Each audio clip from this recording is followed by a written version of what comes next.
Друзья, всем привет!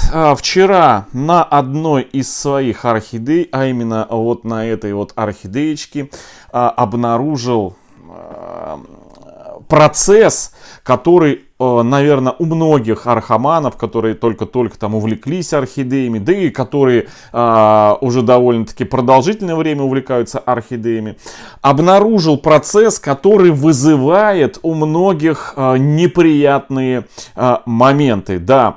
И в моем случае это, как знаете, на ловца и зверь бежит. Буквально вчера я хотел сегодня снять видео на эту тему. И уже будучи вечером посмотрел, как чувствует себя вот эта орхидея, которую мы буквально неделю назад зачистили от гниющих корней и поместили. Это магазинная орхидея.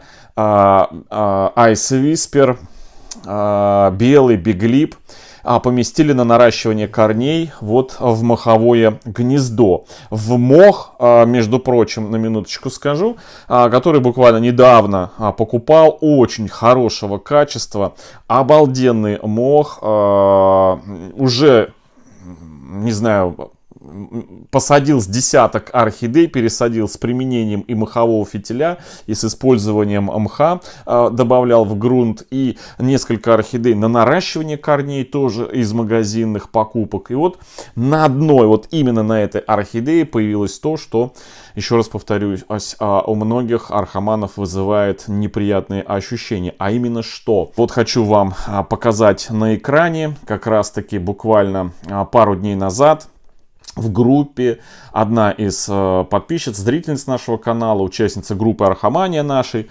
разместила фотографию вот с таким вот криком: «Помогите! Добрый вечер всем! 3 дня назад посадила в моховое гнездо 3 орхидеи с плохими корнями на наращивание. Приобрела живой мох на Вальдберрис, и вот что произошло». И так у всех 3. Подскажите, пожалуйста, это грибок? Что мне делать с этим? Бедным орхидейкам еще грибка не хватало. Ну, подобное происходит нередко на самом деле.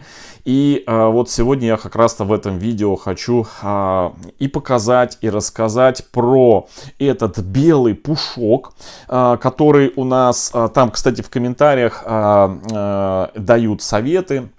В комментариях приводит пример того, что мы на нашем канале, покупая даже элитный мох, засушенный такой вот, помните, тема у нас была, на котором тоже у нас проявился этот белый пушок, этот грибок, а это именно грибок в том числе. Хотя представители, производители компании вот этого мха, на котором появился у нас вот этот белый пушок, они немножко другого мнения. И, значит, их сотрудника, комментарий я обязательно покажу. Но сперва немножечко введу в курс дела о наших событиях, про этот белый пушок и что и как мы от этого избавлялись, и опасно ли это или нет. Итак, начнем с того, что вот буквально вчера я обнаружил вот на этой орхидее этот белый пушок.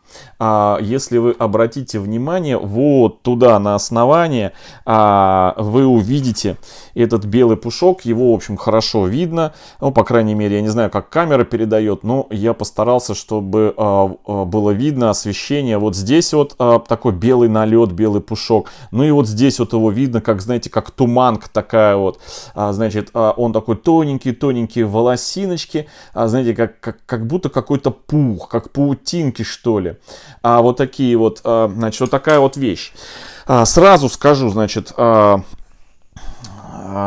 ли я что-то с этим белым пушком делать?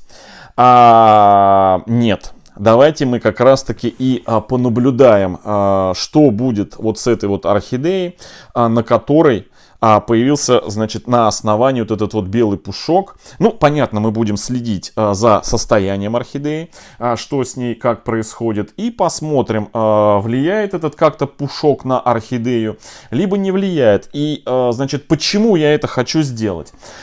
А потому что некоторое время назад у нас на канале мы тестировали, значит, мох сфагнум сухой от ханты-мансийской компании, который называется Sfagnum Eco.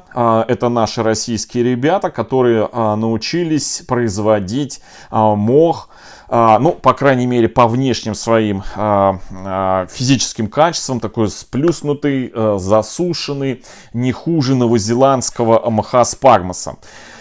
И, значит, первую партию, которую они прям сами попросили, чтобы мы потестировали еще несколько месяцев назад, мы потестировали, и весь мох, который мы использовали, он покрылся белым пухом.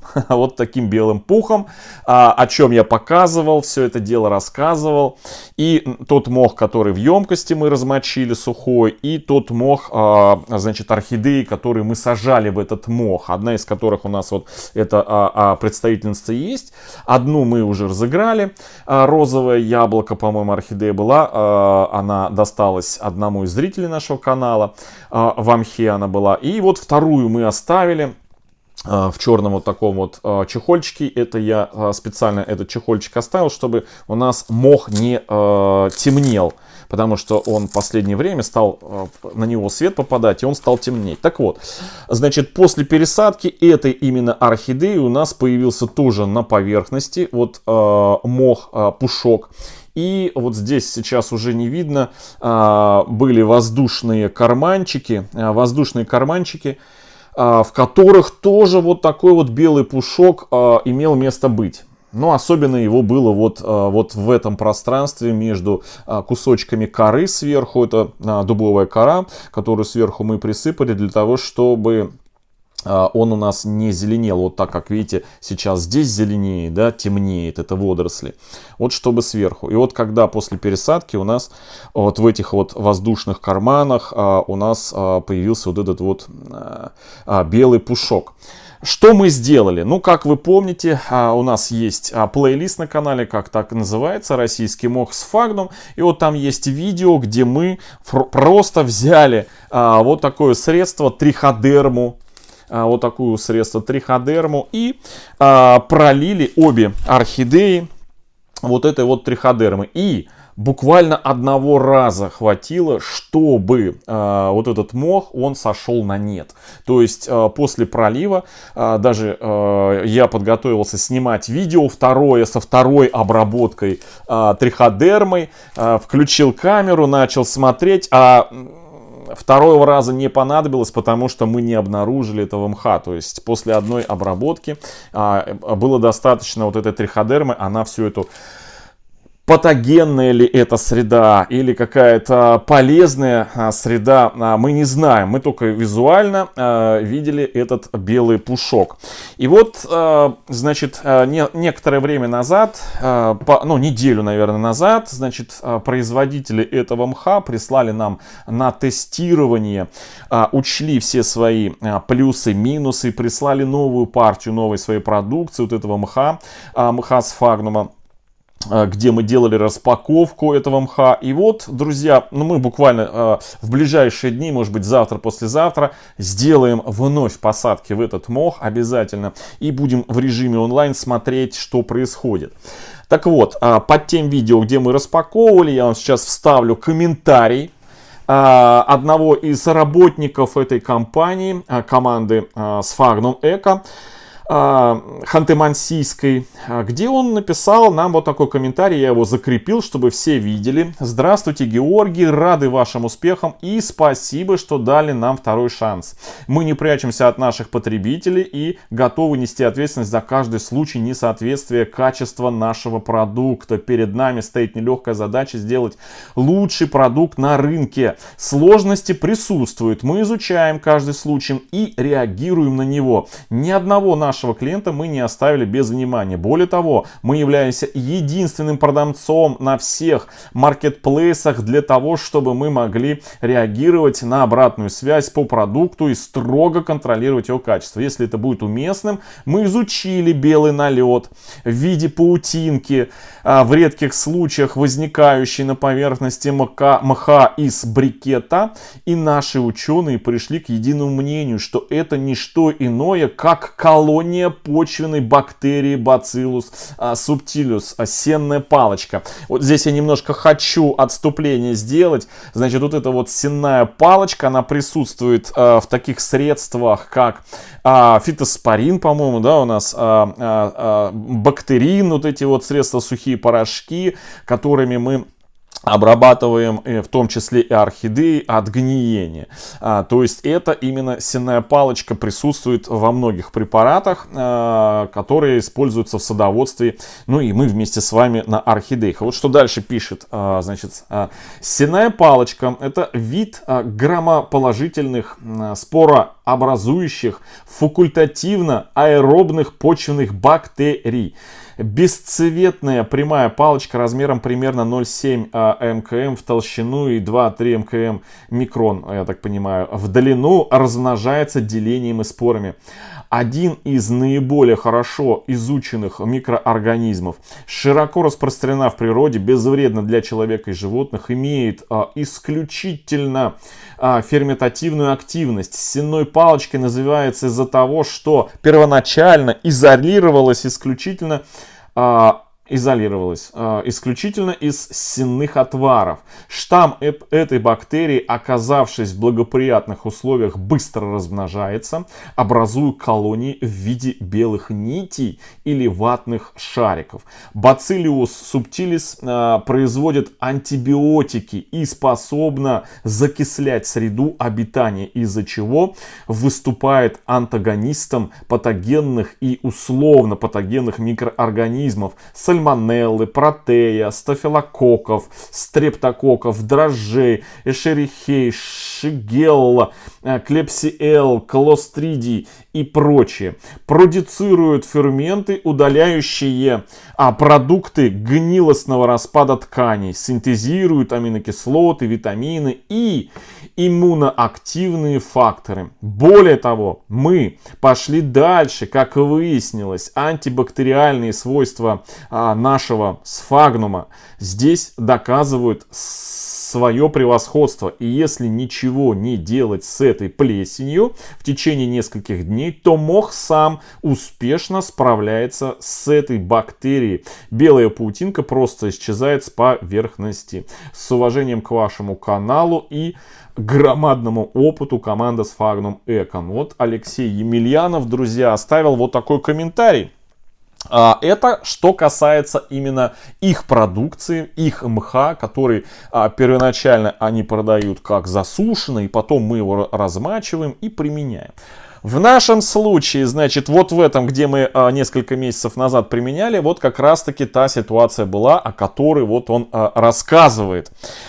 Но теперь у нас эта ситуация повторилась и с живым мхом, с фагнумом. Причем на одной из нескольких, которые я использовал, применял этот мох, вот появился на одной из последних. На других, где я использовал, применял этот мох, моховые гнезда, в грунт добавлял, моховые фитили. На этом мхе ничего не появилось. Кстати, это все один и тот же мох, который я буквально некоторое время назад распаковку показывал, снимал видео из Кировской области.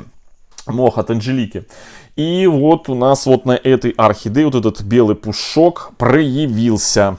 Вот. И, значит, исходя из комментария сотрудника команды Sphagnum Econ ханты-мансийского, я на этом мхе и проверю, не на ихнем, а на этом, теорию того, что если ничего не делать, то он подсохнет. Хотя я не ученый и не могу сказать, а действительно ли это, значит, Bacillus, да, Bacillus subtilis, это сенная палочка или нет, или это что-то другое, похожее на, может быть, это та же самая триходерма, хотя она по-другому зеленоватая выглядит, может быть, это та же самая пенициллин, да, вот эти, как антибиотики тоже грибок вырабатывает.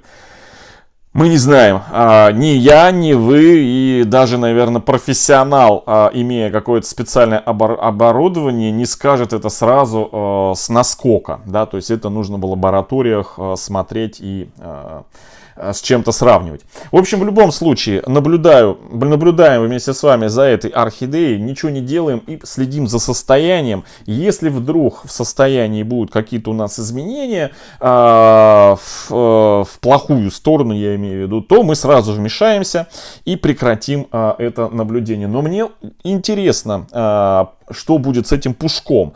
В одних случаях, исходя из собственного опыта, я вам скажу, что не всегда, но да, действительно, наверное, ну не в половине случаев, а где-то в трети, в четверти случаев действительно пушок этот пропадает, если мы, значит, подсушиваем то пространство, где он появился, и впредь, то есть не допускаем переувлажнения этого места, ну и обеспечиваем некоторую такую, знаете, движение воздуха, то да, пушок больше не появляется.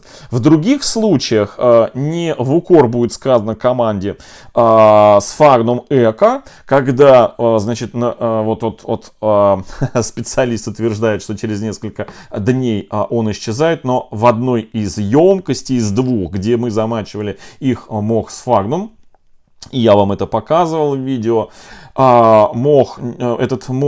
этот пушок белый не то что не исчез через несколько дней, а через несколько дней он покрылся, прям, знаете, весь мох такой, знаете, мох Sphagnum имеется в виду, покрылся прям белым таким уже слоем, одеялом, таким прям аж стал плотным, то есть настолько толстый появился слой, что если бы там была орхидея, наверное, ее бы и видно не было под этим слоем. То есть я не стал дожидаться дальнейшего, что там будет, и содержимое вот такой емкости, где мы большой на 20 литров емкости, где мы размачивали этот мох, я просто от всего содержимого избавился у себя в огороде на земле. Потому что, ну, действительно, картина была не очень такая, знаете, приятная. И вот сегодня мы эту орхидеечку оставляем и понаблюдаем, что будет с ней происходить. Ну, еще раз повторюсь, что если вдруг что-то плохое с ней будет, то мы ее попытаемся и вмешаемся. Но, что хочу сказать, что это именно та самая орхидея, которую мы вместе с вами купали в Доместосе, да, и появление пушка вот этого вот, да, то есть какая-то микрофлора у нас появилась, микрофлора, да, белый вот этот пушок, вот он, его хорошо и под листиками вот здесь вот видно, вот он, видите, вот тут, и вот там в основании, вот он, белый налет. Говорит о том, что Доместос со своей работой справился. Он всю и полезную, и неполезную микрофлору уничтожил на основании этой орхидеи. Да? То есть мы обрабатывали в качестве профилактики следы, остатки от сгнивших корней. Обработали все так, что на кристально чистую поверхность основания поселился именно вот что-то у нас поселилось. Либо это бактерия Bacillus subtilus, либо это что-то другое.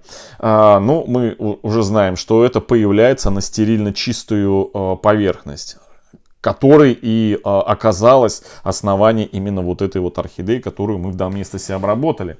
И вот по-хорошему бы нам вместе с вами после таких обработок и перед применением мха Sphagnum в качестве профилактики замачивать не в простой обычной воде мох, а любой, неважно, свежий мы купили там или сухой, любого производителя, замачивать вот в триходерме. Кто-то где-то, друзья, снимал видео, рассказывал, что именно вот эта зелененькая триходерма может попадаться в общем, в ней может отсутствовать триходерма, да, но это не вопрос к тому, работает или не работает триходерма. Триходерма работает, она со своей задачей справляется. Вопрос в другом. Производитель триходерма. Были нарекания вот производителю вот этому, что в одной из партий не было обнаружено этой триходермы. То есть был сахар, а триходермы не было. Но я думаю, что это коммерческие войны, потому что критиковал эту историю именно производитель собственноручной триходермы и предлагал купить у него. И обвинял производителя вот этого, что он туда не кладет эту триходерму. Но я думаю, что если бы здесь не было триходермы, то продавать по всем магазинам нашей страны это средство бы уже давно бы запретили. В общем, друзья, вот такая вот история и вот такое вот, значит, вот такое вот дело с этим вот белым пушком. Будем наблюдать за этой орхидеей. Если у вас такая ситуация происходит, то просто берите триходерму, опрыскивайте, применяйте по инструкции, и все будет у вас хорошо. Вот как в нашем случае, в первом случае, да, мох, который мы применяли, и он весь у нас зарос вот таким белым пушком. Мы избавились от этого пушка, вот благодаря однократной обработке триходермы. Все, друзья, всем хорошего настроения, всем добра, здоровья и ждем продолжения с этой орхидеей, с ледяным шепотом больших губ. Именно так называется этот биглип. Всем пока.